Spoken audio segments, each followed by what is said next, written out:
In other words, when you're hurting, it's not an excuse to put Christianity on hold, folks. When we're hurting, it's not the time to table our pursuit of Jesus. Truth is that when we're hurting, we need him more than ever before. Hurt is meant to press us further towards Jesus and who he's making us into, not further away. Anytime you find yourself straying away from the promises of God, when you find yourself wandering in the wilderness, headed in Egypt's direction, listen, you're allowing your hurt to hinder your relationship with God. Listen, you're allowing the very thing meant to draw you closer to actually push you away. Hagar's only options given by the Lord were to remain on her own path, choosing to flee from difficulty, or choose to do what was difficult and face her problem and face her pain and return home. Sandhill, look up here. This is where the story gets really good. Because not only did the angel of the Lord uncover Hagar's hurt, not only did Jesus uncover Hagar's humility, but the Bible tells us that the Lord himself came down in Hagar's hurting situation and he gave her hope.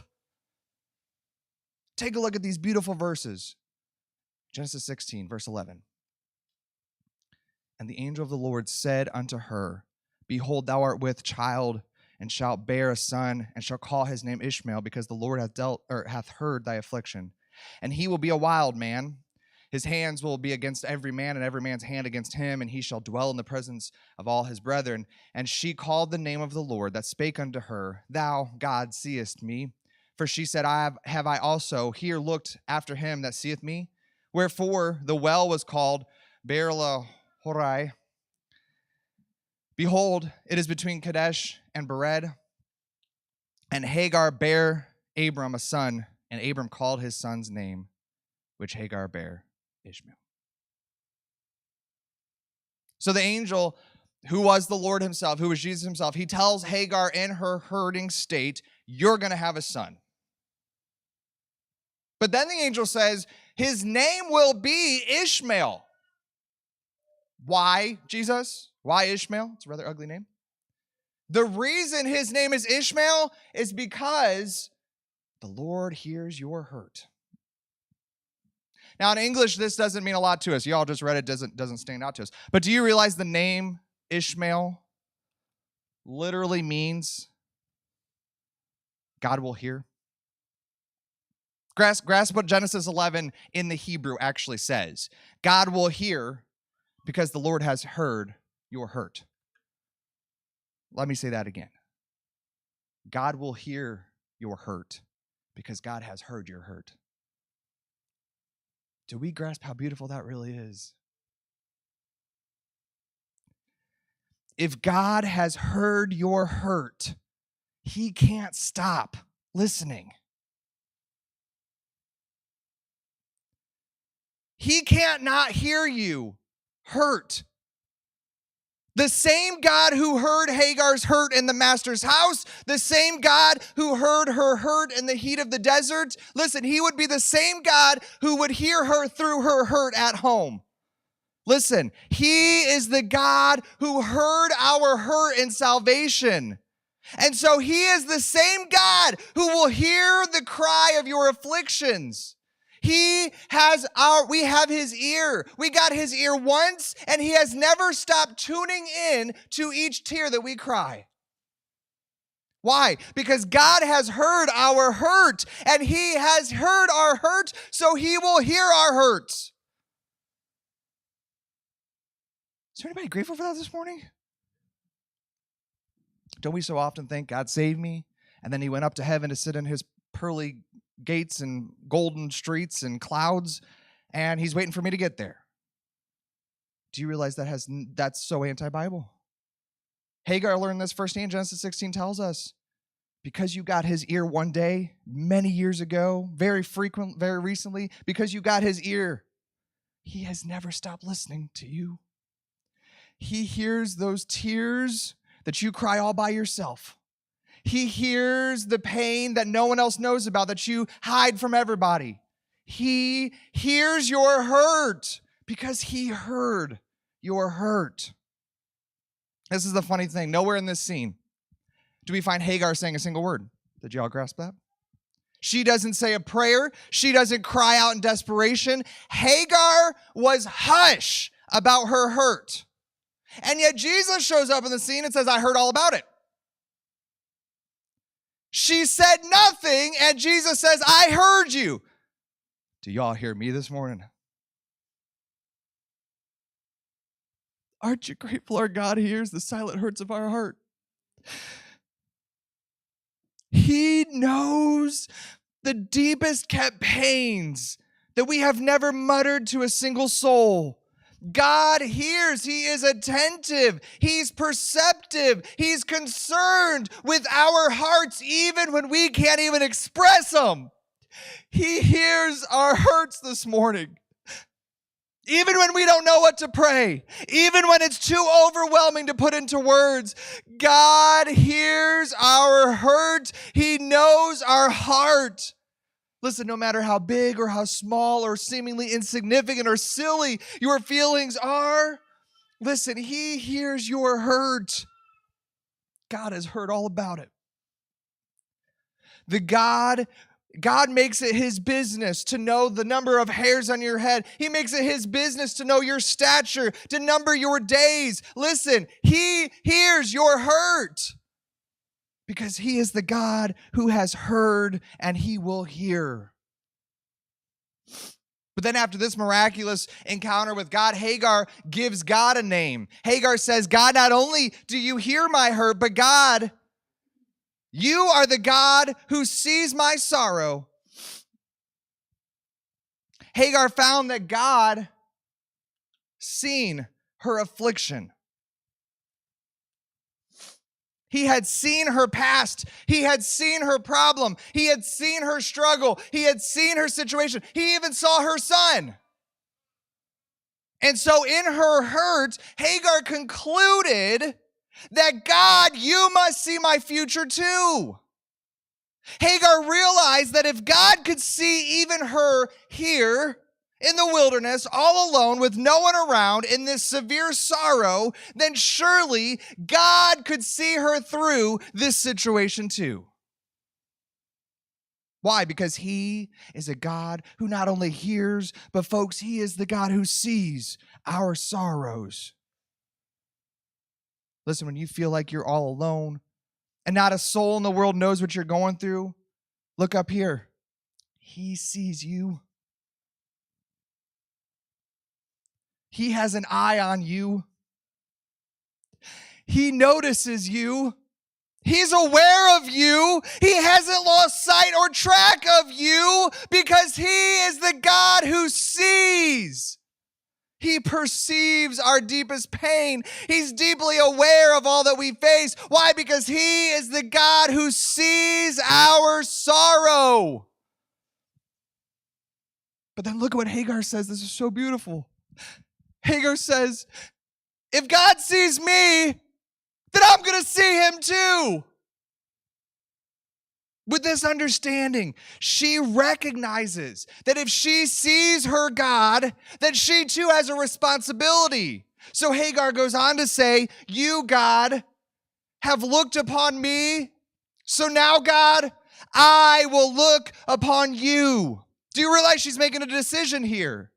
She can look at the pain, she can look at the tragedy, she can look at the sorrow, she can look at the circumstances, but she says, no, my God sees me, and so I have decided to look upon him.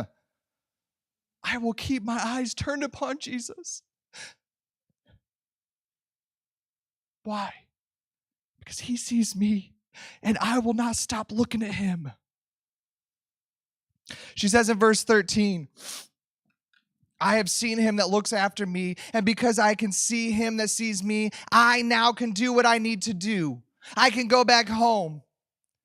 Hagar admits that because her eyes had seen the one who sees her, he will be enough to see her through. She can look upon him through her hurt. She can see him through her sorrow. Listen, when Hagar didn't know what to do, what to say, how to handle her hurt, Hagar could remember that God saw her, and so she will look upon him. But folks, Hagar's not done. Because not only is he the God who hears, not only is he the God who sees, but look at what Hagar says. Hagar recognized that our God lives to lend a hand.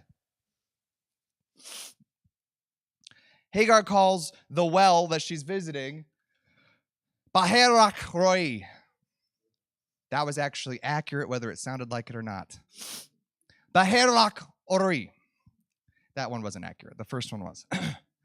Baherak Roi. Y'all try it. Okay. Do y'all know what that word means? That's so beautiful. Hagar says, God hears me. Hagar says, God sees me. And so Hagar names this well in a dedication to this God. And the name of this well means the well of him who lives. I can just imagine as Hagar makes her way home on this long trek through the dusty desert, she starts to stumble in the heat and she wonders if she can make it back home. But then her mind goes back to this well. This well where God personally came to see her. Where God saw her and heard her that day. She finally makes it home, right? And she's uncertain of how she'll be received. She's uncertain of how harshly she'll be treated. She's uncertain of what mood Princess Sarah will be in. And yet, through all of her questions and all of her uncertainties, Hagar remembered. I messed it completely up. Hagar remembered meeting with the living God himself. This living God who hears her and sees her. We find later in the book of Genesis, right, that she's going to face many more hurts in her life. And I just have to believe that instead of being Hagar, the one who flees, instead of running away from her hurt, Hagar learned to hurt well. She began to see her hurt through the eyes of the living God who sees me and hears me and looks after me. She remembered that he is the God who lives to hear our hurt, to see our sorrows. And as long as he lives, Hagar thought, I have hope. I too can live. Listen, Sandhill. We are all hurting this morning.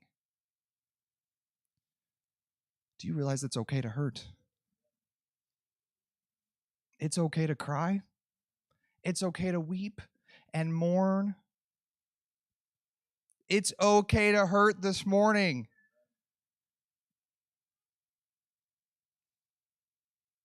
Hagar thought that her circumstances needed transformed, when in reality it was her outlook, her heart, that needed turned towards him.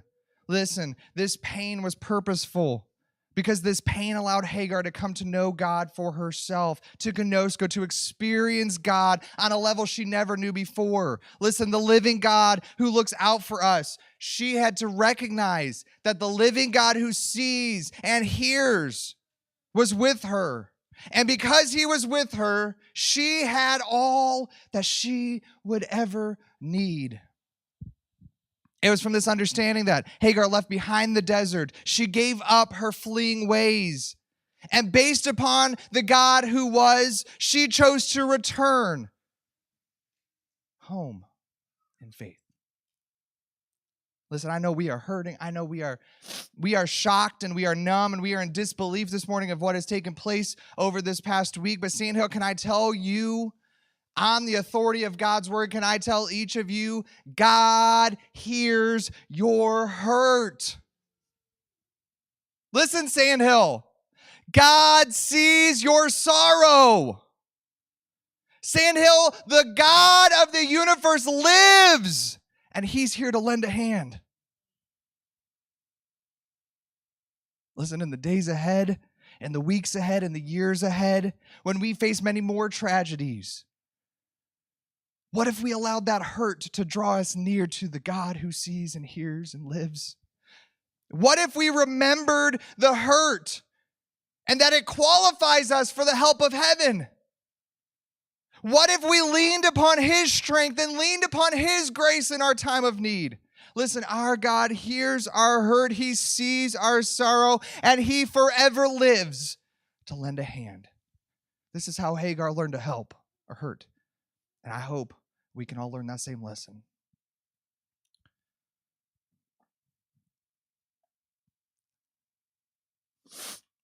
I wish I had words this morning just to soothe all the pain away. But can I tell you, there's one who has so much more to say to you than I ever could. Our family is hurting. Our church is hurting. Sister Georgie is hurting. What if we pressed one another into Jesus? The answer for all of our cares. Listen, Sandhill, do you believe he's enough? Do you believe he's sufficient? Do you believe his grace is made great in our hurt, in our weakness? Our God is enough. This morning, we're done rather early. I didn't get the pastor's permission to do this. CJ, you can cut the feed. We're just going to spend a